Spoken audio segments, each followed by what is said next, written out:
Bonjour à vous et bienvenue dans cet épisode consacré au maître de l'univers.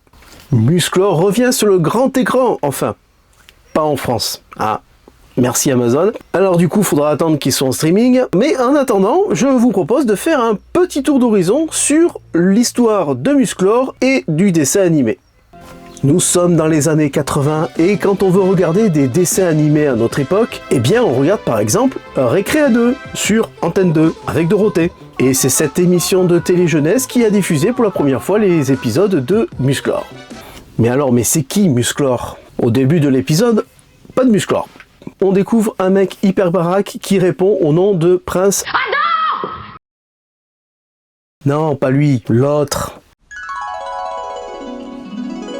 Ah, voilà, le prince Adam, héritier du royaume d'Eternia. Un jour, la sorcière du château a donné à Adam le pouvoir de se transformer en l'homme le plus fort de l'univers. Ah, rien que ça. Pourquoi? Eh bien, pour pouvoir protéger le royaume d'Eternia et surtout le château des ombres qui contient d'immenses pouvoirs que convoitent tous les méchants, dont le grand Skeletor. Dès qu'il doit se transformer, il attrape son glaive dans le dos et le lève vers le ciel en criant « Par le pouvoir du crâne ancestral, je détiens la force toute puissante !» Et du coup, il se transforme en Musclor. Alors il possède un tigre domestique qui est très peureux et à ce moment-là de sa transformation, il le pointe avec le glaive et là, Gringer se transforme en tigre de combat. Et avec son tigre de combat et tous ses amis, Musclor poutre les méchants et triomphe.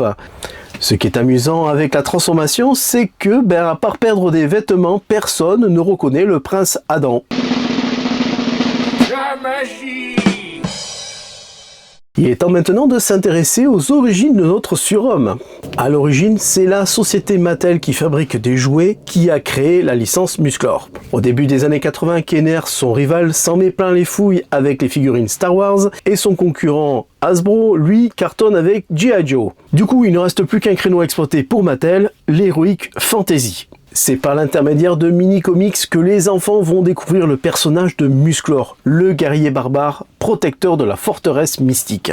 Ce guerrier n'est pas sans rappeler un autre guerrier fictif dont le film est sorti il n'y a pas si longtemps que ça et qui s'appelle Conan le barbare. En 1983, changement de cap et direction la télévision. Et c'est la société de production Filmation qui va s'occuper de tout. Et là, on transforme Musclor en profondeur. Adieu le guerrier barbare et dites bonjour au prince Adam. Cette nouvelle apparence, plus gentille, plus posée, convient mieux au jeune public. Et pour ajouter une touche comique à la série, voici le magicien Orko. Il fait partie des rares personnages à connaître l'identité secrète d'Adam. Le prince Adam se transforme en Musclor, mais reste toujours lui-même. Et il ne se bat que pour protéger les faibles et les opprimés. Pas de sang, pas de violence inutile dans l'univers de Musclor, on n'est pas chez Conan le barbare. Ce personnage est bon, loyal et patriote, et ça plaît au pays de l'oncle Sam.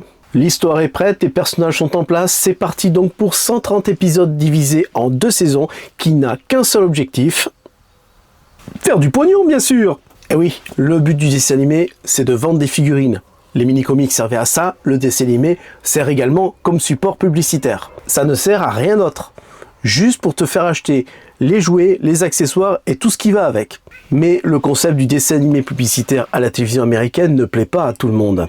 Il est alors décidé d'insérer une morale à la fin de chaque épisode, rajoutant ainsi une valeur éducative prônant l'honnêteté, la persévérance et les valeurs de l'amitié. Si vous faites ce que vous pensez être juste, vous en sortirez gagnant. D'autres dessins animés ont utilisé le même principe, comme par exemple G.I. Joe, Transformers, Mask et plus récemment Beyblade. Vous en connaissez d'autres sûrement. Musclor va avoir droit à son alter ego féminin. Elle s'appelle She-Ra et elle est destinée à un public féminin. Quand on a trouvé le bon filon, c'est qu'on te creusait à côté. Voilà en résumé l'histoire du dessin animé de Musclor. Bon, quand j'étais petit, je l'ai suivi, mais déjà à l'époque, j'avais du mal avec les dessins et les animations. Difficile de passer de Dragon Ball ou d'Albator au maître de l'univers.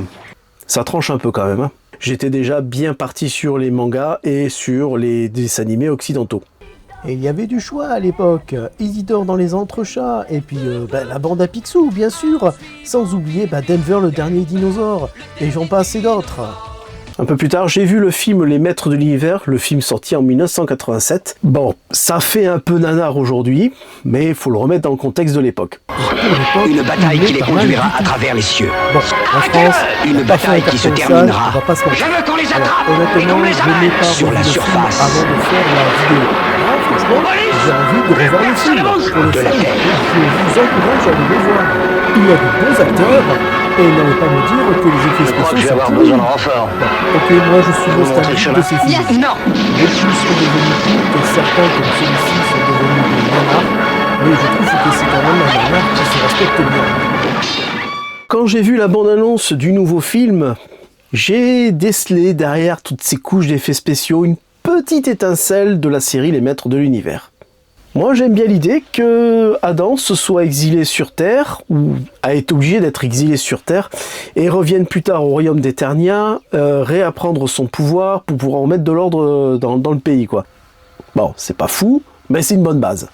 Bon, la bande-annonce semble très alléchante, mais j'attends de voir le film pour me faire mon propre avis. On ne sait jamais, hein. Sur un malentendu, hein, ça peut plaire. Bah alors et vous?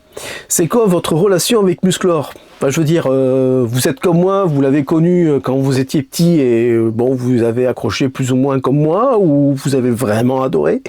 Et du coup, pour les plus jeunes qui ne connaissaient pas, qui ont vu la bande-annonce du film, vont se dire, tiens, je vais aller voir un épisode sur YouTube pour m'en faire une idée, et ben, peut-être que comme nous à l'époque, vous avez fait, ah, mais c'est vilain.